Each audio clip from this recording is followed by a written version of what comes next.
करती हूँ। आइए आज हम आप सभी के बीच एक बहुत प्यारा सा सुंदर सा कजरी गीत सुनाने जा रहे हैं। कैसा लगा कमेंट करके ज़रूर बताइएगा और अच्छा लगेगा तो वीडियो को लाइक शेयर ज़रूर कीजिएगा, चैनल को सब्सक्राइब कीजिएगा और फुल आज के साथ सपोर्ट कीजिएगा। और हम आए हैं बहुत प्यारे से लोकेशन पर, चरी के खेत में, अपने ही खेत में है, दूसरे के खेत में कैसा लगा कमेंट करके जरूर बताइएगा। भाई जिसको आम खाना है पीछे बगीचे में चले जाना। आम भी भरा है इसमें, आम भी भरा है इसमें। तो कजरी गीत सुनिए, बहुत प्यारी कजरी गीत है। मियाँ बीवी का बहुत तगड़े झगड़ा होता है, नोक झोंक होता है और विदेश ना जा देती हैं अपने मर्दे कहाँ है। देखा कैसे गीत के माध्यम से सुने, बहुत प्यारा सा गीत है। कि रुन झुने खोला न हो के वाड़िया, हम विदेशवा जाइबे ना। रुन झुने खोला न हो के वाड़िया, हम विदेशवा जाइबे ना।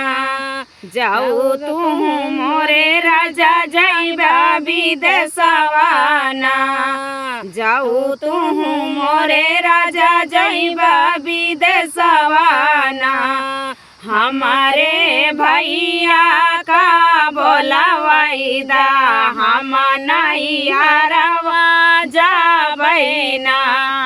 हमारे भैया के बोला वाइदा, हम नहीं हरवा जाइबे ना।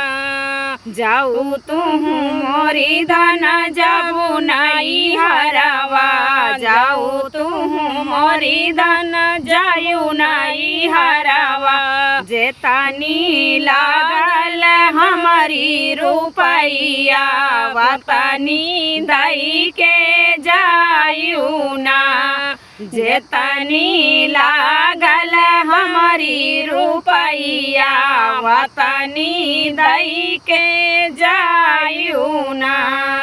रुन झुने खोला न हो के वाड़िया, हम विदेशवा जाबे ना।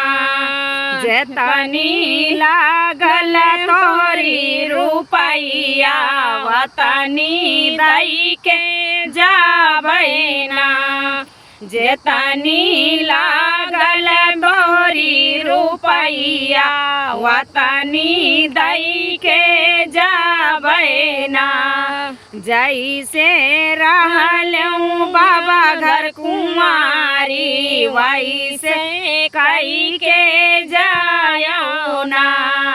जैसे रहले बाबा घर कुंवारी, वैसे कई के जायो ना। रुन झुने खोला न हो के वाड़िया, हम विदेशवा जाइबे ना। रुन झुने खोला न हो के वाड़िया, हम विदेशवा